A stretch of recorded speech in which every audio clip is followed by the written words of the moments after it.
This is a story of triumph. She knows that the road ahead of her is long. Nevertheless, she continues to move forward one step at a time. And although her final destination is nowhere in sight, she sees it clearly in her mind. Yet and still she can't help but remember all those times. She pumped the system full of drugs, joint after joint, needle after needle, pill after pill, line after line. And although her age and actual years have been few, she's lived a life fast and hard, which means she's accumulated way more than a fair share of physical, mental, and emotional scars. Add to that the fact that, for the most part, her consciousness has been linked to God.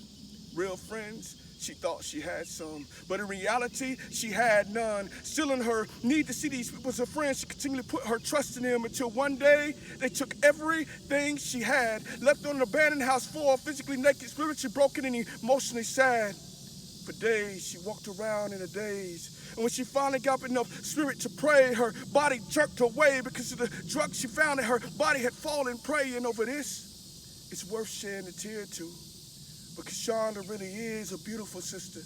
It's just that the dark side of the world got into her system and completely twisted her until she became an alien amongst her own kind. But even worse than that, a nobody in her own mind. And maybe some of you out there figuring this word poem don't apply to you, but I bet you if you think about it, you'll come up with someone who has, is, or seemingly about to go through some of the same things that Sean has gone through, or maybe even worse. And I'm not trying to burst anyone's bubble, but the suds of putrefaction that comes from lack of understanding is not a good look. See, no longer can we stand aside while brothers and sisters are being forsook. So instead of pointing the finger, laughing, showing no concern, saying this doesn't apply to me, we have to keep in mind understanding plus compassion equals empathy, not sympathy.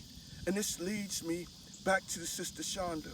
Because in the same way that a drop of water and a ray of sunshine combines to reach a buried seed and causes a sunflower to grow through the tiniest crack in the sidewalk, the light of the Most High reached into the depths of Shanda's soul and caused her spirit to back talk. And now, no longer is she doing drugs as a hobby. Instead, every morning she puts on her Mind Vision t-shirt and go jogging. And with every long stride, she moves that needle further and further away from her veins. And with every expansion of her lungs, she breathes out the weed smoke that used to fog her brain, and instead of popping pills and snorting white lines up her nose, she's now running physical, mental, and emotional circles around her foes. But she doesn't care about that. Nah, all that really matters to her is just one thing, and that is making sure that she remains clean, so she no longer has to sing. I don't wanna, I don't wanna, I don't wanna cry no more. Shanda, the story of triumph.